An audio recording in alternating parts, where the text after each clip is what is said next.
पहले वर्ष की मध्यावधि परीक्षा के आसपास मैंने बिना वजह बुरे सपने देखना शुरू कर दिया। शुरू के कुछ दिनों में जब भी मैं जागता था तो सपनों के दृश्य याद नहीं आते थे। मैंने सोचा था कि परीक्षा के दौरान अधिक तनाव की वजह से ये हो रहा है, लेकिन परीक्षा के बाद भी ये बुरे सपने जारी रहे और भी स्पष्ट होते गए। अब भी मैं उन कुछ बार बार दोहराए जाने वाले सपनों को साफ साफ याद कर सकता हूँ। पहला, उस सपने में मैं प्राचीन काल में रहता था। एक पुराने घर से एक महिला को खींचकर सामने के आंगन तक लाया और उसे बुरी तरह पीट दिया। दूसरे सपने में वह औरत जमीन पर बैठकर असहाय होकर रो रही थी। मैं एक बदतमीज महिला की तरह उसके बाल पकड़कर उसे आंगन के आखिरी हिस्से में स्थित कुएं के पास ले गई। 3 बार औरत को मैंने कुएं के पास दबोचा। वह फूट फूट कर रोते हुए माफी मांग रही थी, पर मैं नहीं मानी। क्रूरता से उसे कुएं के पास खींचकर मुस्कुराते हुए नीचे धकेल दिया। और एक सबसे अजीब सपना था। मैं आंगन में किसी औरत की आवाज सुन सकती थी, पर कहीं कोई नहीं दिख रही थी। आखिर में जब मैंने कुएं के पास देखा तो कुएं के तल में एक हंसती हुई औरत आंसू बहाते हुए मुझे घूर रही थी और कह रही थी, इंतजार करो, चाहे कितना भी समय गुजर जाए, तुम्हें इसका फल जरूर मिलेगा। यही वे अजीबोगरीब सपने थे जिन्होंने मुझे ठीक से सोने नहीं दिया। आखिरकार एक दिन मैं और सहन नहीं कर सका और एक ज्योतिषी से सलाह ली। उसने मेरी बात सुनी। कहानी सुनने के बाद उसे सुझाव दिया कि शायद सम्मोहन के माध्यम से मेरे पूर्व जन्म की तलाश करने से इन सपनों को समझा जा सके। मैंने उसके सुझाव को संदेह के साथ स्वीकार किया और चुई मियन प्राप्त करने लगा। आश्चर्यजनक रूप से मैंने सच में अपना पूर्व जन्म देखा, जहाँ का जीवन मेरे सपनों जैसा ही था। मेरे पास एक नौकरानी थी जिसका नाम आहम था। पिछले जन्म में मेरी सुंदरता खास नहीं थी, न ही कोई प्रतिभा थी, लेकिन आहम बहुत सुंदर और होशियार थी। एक दिन मैंने सुना कि मेरे माता पिता ये चर्चा कर रही हैं कि अशांक को मेरे नाम पर एक अमीर घराने के लड़के से शादी करवा दें। तो तुरंत ही बहुत नाराज हो गई। दूसरे दिन जब माता पिता घर पर नहीं थे, मैं गुस्से में आकर अशांक के बाल पकड़कर उसे आंगन में ले आई। अशांक समझ नहीं सकी और बार बार गिड़गिड़ाते हुए माफी मांगने लगी, पर उसकी दयनीय दशा देखकर मैं और भी क्रोधित हो गई और उसे लगातार मारने लगी। जब अक्षांक को बुरी तरह पीटा जा रहा था, मैंने देखा कि उसके पेट पर एक बड़ा नीला निशान बन गया था। अक्षांक जमीन पर गिरकर लगातार रो रही थी, लेकिन मेरी नाराजगी शांत नहीं हुई। मैंने उसके बाल पकड़कर उसे आंगन के कोने में स्थित कुएं की तरफ घसीटा। उसकी रोने और मदद की गुहार को बिल्कुल अनसुना करके मैंने निर्दयता से उसे कुएं में धक्का दे दिया और फिर जैसे कुछ हुआ ही न हो वापस कमरे में जाकर दरवाजा बंद कर दिया। उसी क्षण मैं जाग गया। पिछले जन्म का अनुभव यही समाप्त हो गया। भाग्य विधाता ने कहा, अपने पिछले जन्म को समझने के बाद अब आपको अपने उन सपनों का अर्थ समझ में आ जाना चाहिए। जहाँ तक समाधान की बात है, मैं सुझाव देता हूँ कि आप किसी विशेषज्ञ से मिले। उन्होंने मुझे एक साथी से भी परिचित कराया।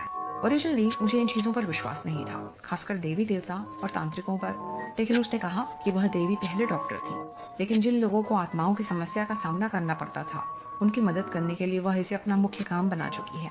तो अगले दिन मैं एक दोस्त को लेकर उस देवी से मिलने चला गया। जैसे ही मैंने अपने सपने और पूरी हिप्नोसिस के दौरान देखे अपने पिछले जन्म के बारे में बताया, वह अचानक मुस्कुराई और फिर तुरंत गंभीर हो गई। मैं हैरान होकर उसने अचानक कहा, चाहे कितना भी समय बीत जाए तुम्हें इसका अंजाम भुगतना होगा। तुमने उसे बेरहमी से मार डाला और खुद आराम से जीते रहे। तुमने यहाँ तक कि उसका अंतिम संस्कार भी नहीं किया। ये बहुत ही निर्दयी था। उसके मरने से पहले की श्राप अब सच होने वाला है। ये कहकर उसने गुस्से में मुझे देखा, फिर ऊपर आसमान की ओर देखा और अचानक रोना शुरू कर दिया। अपने आप में कहने लगी, बेचारी लड़की, तुम देखो उसे, कितना दर्द, कितना दुख, कितना दुखद। कुछ देर तक बड़बड़ाने के बाद वो शमान जी अचानक चौंकते हुए मुझसे पूछ बैठी, क्या तुम्हारे परिवार में हाल ही में कोई बच्चा पैदा होने वाला है? उसके इस सवाल पर मैंने अचानक सोचा कि मेरी चाची को 1 महीने में बच्चा होने वाला है। मैंने पहले ही बेबी शूज खरीद लिए थे। उसी पल मैं भी चौंक कर बड़ी आंखों से उन्हें देखने लगा। शंपू ने मेज पर थपथपाया और पूछा, हाँ मैंने सही कहा है ना? मैं डर गया। स्थान पर से लाया। फिर उसने कहा, तुम्हें बड़ी मुसीबत आ गई है। अब सब कुछ बहुत देर हो चुकी है। तुम्हें उस बच्चे के जन्म को रोकना चाहिए था। मेरे दोस्त ने अविश्वास में पूछा, ये तो बेतुका है, एक निर्दोष बच्चे को क्यों नुकसान पहुंचाना चाहिए? बस ऐसा ही उसने उस औरत को कुएं में फेंक दिया और खुद आराम से जिंदगी का आनंद लिया। उस निर्दोष मरी हुई की नफरत धीरे धीरे बढ़ गई और अब इसका बदला उस पर आने वाला है। मुझे थोड़ी समझ में नहीं आया कि शंपो क्या कहना चाहती है और मैं और मेरे दोस्त लंबे समय तक सोच में पड़ गए। शंपो ने अधीरता से समझाया, वो औरत पुनर्जन्म होकर वही है। बच्चा, अब तुम कोई अनहोनी नहीं चाहते। मेरी बात याद रखना, उस बच्चे के जन्म के बाद उसके पहले जन्मदिन से पहले उसके साथ कभी मत रहना। तो उसने आगे पूछा, क्यों? भगवान की महिला ने एक आह के साथ जवाब दिया, क्योंकि वह बच्चा अब भी पिछले जन्म की दुश्मनी याद रखता है। भगवान की महिला के वहाँ से जाने के बाद मैंने पहले जैसे सपने देखना बंद कर दिया। 1 महीने बाद मेरी मौसी की बेटी का जन्म हुआ। मेरी माँ मुझे मौसी से मिलने ले गई और बच्चे का नाम पूछा। जैसे ही मौसी ने मेरे कजिन का नाम बताया, मैं स्तब्ध रह गई। मौसी ने कहा कि मेरी दादी ने विशेष तौर पर किसी से नामकरण करवाया है और नाम रखा है आशियांग। नाम रखने वाले ने कहा कि यह नाम इस बच्चे के जीवन को सुरक्षित बनाएगा। मैं मन ही मन यह सोच रही थी कि यह सिर्फ संयोग है। एक तरफ मौसा जी हंसते हुए बोले, इस बच्चे के पेट पर एक बड़ा जन्म चिन्ह भी है। ये कहते हुए उन्होंने बच्चे के कपड़े उठाए और जैसे ही पेट दिखा मैं फर्श पर गिर गई।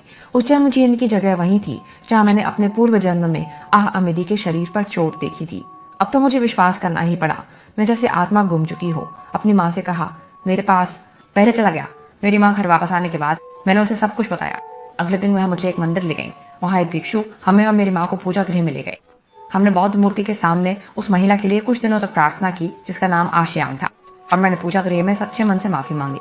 पूरे 1 साल तक मैं अपनी गोंगू और बहन से मिलने नहीं गई, सिर्फ फोन या संदेश के माध्यम से संपर्क किया।